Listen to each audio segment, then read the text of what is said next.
السلام علیکم۔ بسم اللہ الرحمن الرحیم۔ 4 لوگوں کا روزہ قبول نہیں ہوتا، روزہ قبول ہونے کی نشانیاں۔ رمضان ایک ایسا بابرکت اور رحمتوں بھرا مہینہ ہے کہ جس میں فرض کا ثواب 70 گنا اور نفل کا ثواب فرض کے برابر کر دیا جاتا ہے، لیکن ایسے بابرکت مہینے میں بھی کچھ بدقسمت لوگ ہوتے ہیں جو کہ روزہ رکھ کر صرف بھوک اور پیاس کو حاصل کرتے ہیں۔ ان کا روزہ اللہ کے یہاں ہرگز قبول نہیں کیا جاتا۔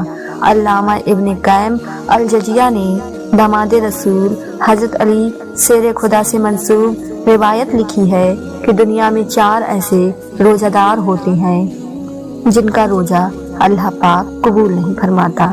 پیارے دوستو، حضرت ابو ہریرہ سے مروی ہے کہ رسول اللہ صلی اللہ علیہ وسلم نے فرمایا، جو ماہ رمضان میں ثواب کی نیت سے راتوں کو عبادت میں مشغول ہو جائے تو اس کے پچھلے تمام گناہوں کو اللہ تعالی معاف فرما دے گا۔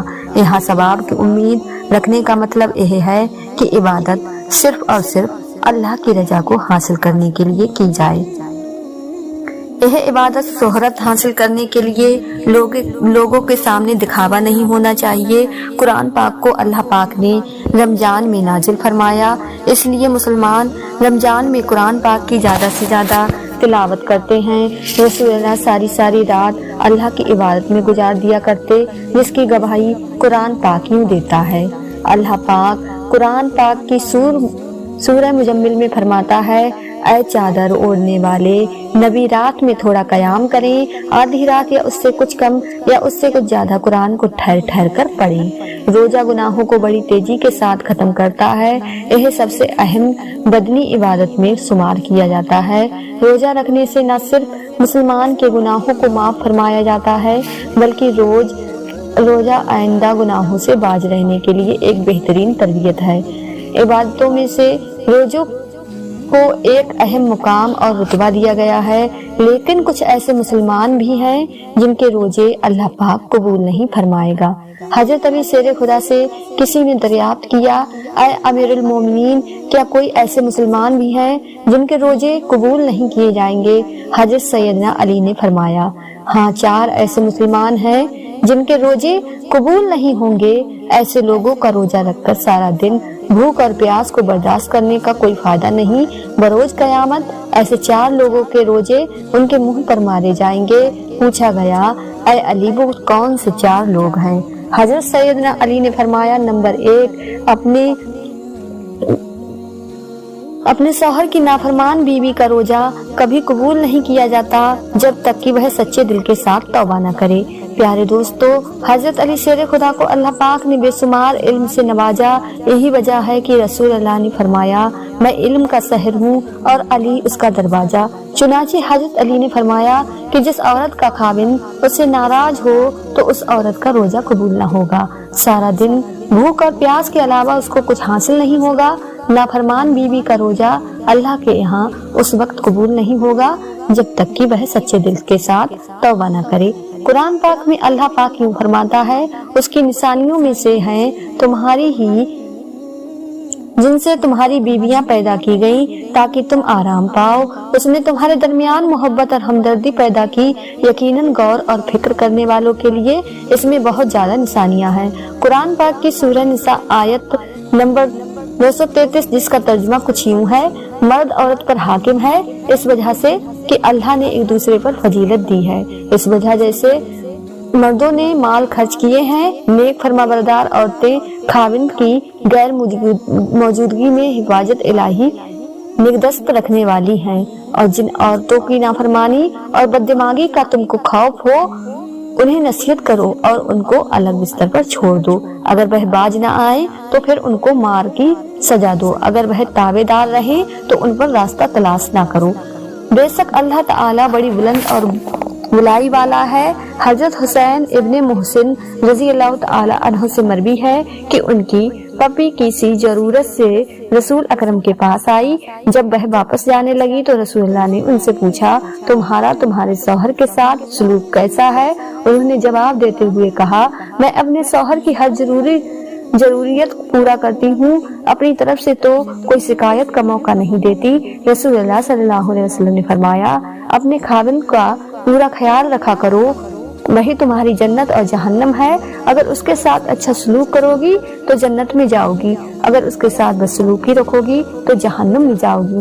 نبی اکرم صلی اللہ علیہ وسلم کا فرمان ہے کہ جو عورت پانچ نماز کی پابندی کرے، رمضان کے سارے روزے رکھے، اپنے شوہر کی خواہش کے مطابق رہتے ہوئے زندگی بسر کرے، تو اللہ کی طرف سے ایسی عورت کو کھلی اجازت ہوگی کہ وہ جنت کے جس دروازے سے چاہے جنت میں داخل ہو جائے۔ اس کے علاوہ اور بھی کافی اللہ پاک کے ارشاد اور نبی پاک کی حدیث میں نافرمان بیوی کے بارے میں روایت ملتی ہے، جن میں سے ایک عورت کو اپنے شوہر کے ساتھ اچھا سلوک کرنے کی اہمیت بیان کی گئی ہے۔ نمبر 2، حضرت سیدنا علی نے فرمایا کہ نافرمان اولاد کا بھی روزہ قبول نہیں ہوتا۔ حضرت ابی بن مالک سے مروی ہے کہ رسول اکرم کا فرمان ہے، جس بندے نے اپنے والدین میں سے کسی ایک کو اپنی زندگی میں پایا ہو، اس کے باوجود بھی وہ جہنم میں چلا جائے، تو اللہ نے نافرمان اولاد کو اپنی رحمت و برکات سے بہت دور کر دیا۔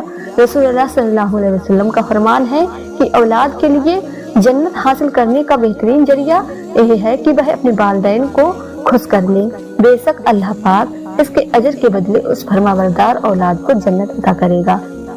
اولاد اپنے ماں باپ کی خدمت کر کے اللہ کو راضی کر سکتی ہے۔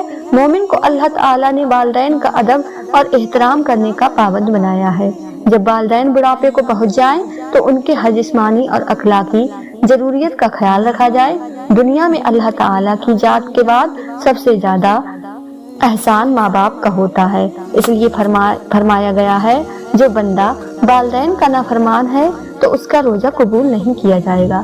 نمبر 3، وہ غلام جو اپنے مالک کو چھوڑ کر بھاگ گیا ہو، جب تک وہ غلام اپنے مالک کے پاس نہیں آ جاتا تب تک اللہ پاک اس غلام کے روزے قبول نہیں کرتا۔ نمبر 4، حضرت سیدنا مولا علی کا فرمان ہے کہ جو بندہ اپنے امام کی اطاعت نہیں کرتا اس کا نافرمان ہے تو اس کا روزہ بھی قابل قبول نہیں۔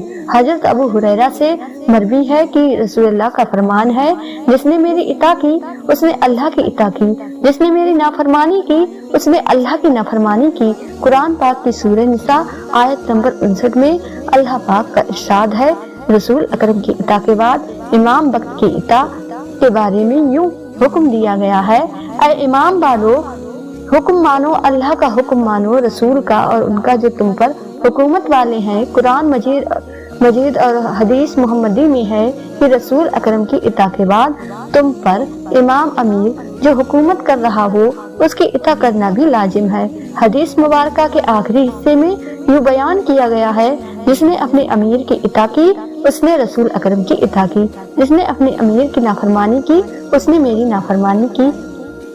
پیارے دوستو، اللہ پاک نے ہم پر رمضان کا مبارک مہینہ اس لیے نازل فرمایا ہے کہ ہم نیک کام کر کے دوسرے مہینوں کی نسبت لاکھوں درجے زیادہ نیکیاں حاصل کر کے اپنی بخشش کے حقدار بن سکیں۔